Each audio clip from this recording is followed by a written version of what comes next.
Guys, welcome to my channel. If you're new, my name is Din and I'm going to show you how to prepare your ingredients, mix the spices and then cook the dish.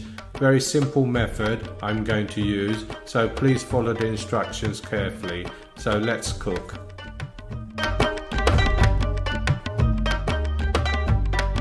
Hello everyone and welcome back to the channel. Before we get started, please pause the video for a moment and write down all the ingredients you need for today's recipe. Hi everyone, welcome back to my channel, and today I have a delicious recipe for you, Dal Gosht. As you can see, I have all my ingredients ready, and this is a key when cooking. Make sure you have everything ready at hand so you don't have to run around trying to find all the things you need to make this recipe. So once you've got all your spices ready, I've also got the lentils which has been soaking overnight, which we're going to use, and that's Channa Dal. I'm using ghee today because I think that ghee gives it much better flavor, but you can use vegetable oil if you wish. Right, now we can begin putting our spices. I'm going to put a piece of anise and some cloves, and I'm using tespata, which is a bay leaf, and it's Indian bay leaf actually. So throw those in as well, and also goes in the cinnamon stick and some cardamom pods. What we want to do is just infuse that a little bit into the oil, and this is fennel seed as well, so put that in. This will give it a nice flavor to the oil before we start our process. For about 30 seconds, just gently infuse all the spices in the ghee. And you may ask, what is Dal Gosht? Well, Dal Gosht is familiar to people who eat in Indian restaurants and come across the dan sak. Originally, the dan sak was created from this classic traditional dish, the Dal Gosht, and it was basically adapted for the English palate by adding some sugar, a little bit of lemon juice, then other people started putting chili powder in it, so it became hot as well. So basically that's where it originated from, this recipe here, and I'm going to show you how to cook it the traditional way. Now we've just added the garlic and ginger paste and the onions and the tomatoes, and here goes the salt. This will help to release the water in the onions and cook quicker. So what we're going to do is give it a good stir, and then we're going to put the lid on it for a few minutes, maybe about 5 minutes, and that'll help to remove the tomato skins if you don't like the skin, or you can just leave it in. It's entirely up to you. So as you can see, the tomatoes are getting soft as well, and the skins are nearly falling off, so this is good.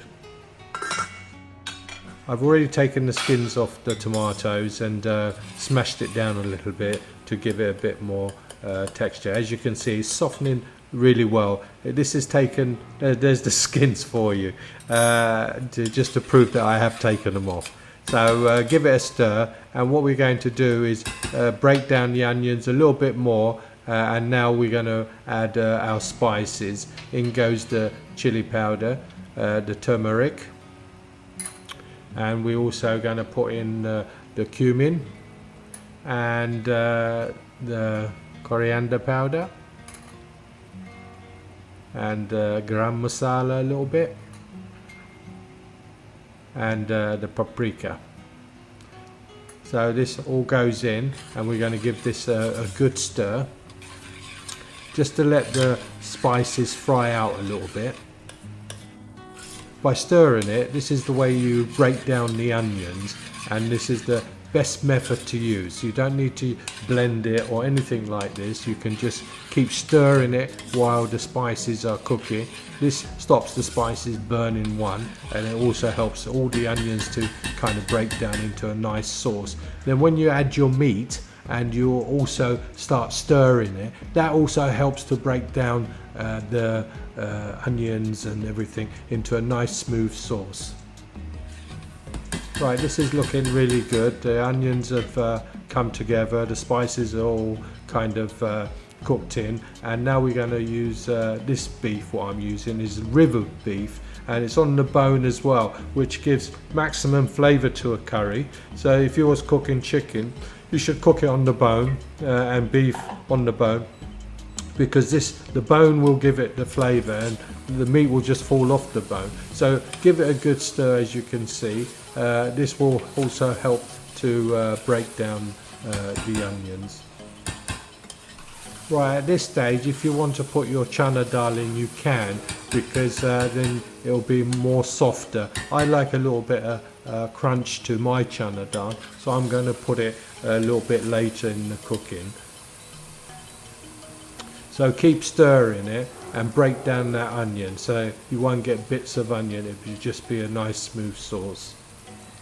Right, this is looking really good, and it's strange really, because I remember back in the 70s when we used to have our restaurant for my dad, and we used to cook the dansak, and it used to be a really popular dish. The menus were really small in those days, probably maybe a handful of curries, a dozen curries or so, not many, and not like now. The menu seems so advanced and so large. But before, it was just basic curries like dansak, madras, vindaloo, ceylon, fal, biryani, pilau, which is same as biryani but with an egg on top. So now you have so many different variations of curry. In those days, the dansak was just sweet and sour, and then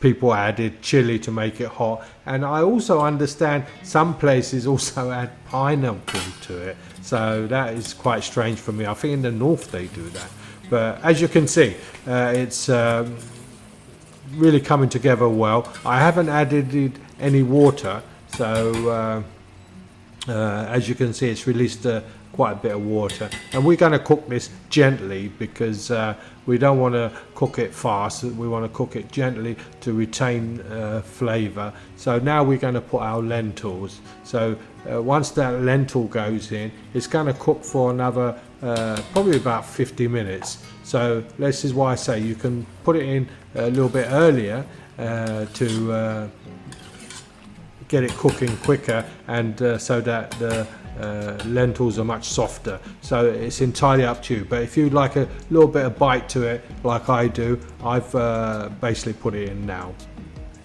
Well, I'm going to get some water ready, so put boiling hot water, because we don't want to slow the process of this. I've put in just a cup of water, but you can add water to your consistency you want. So you could add a cup and a half. That'll give it an extra bit of sauce as well, and the lentils will help it to thicken up as well. So give this a stir and let it cook gently.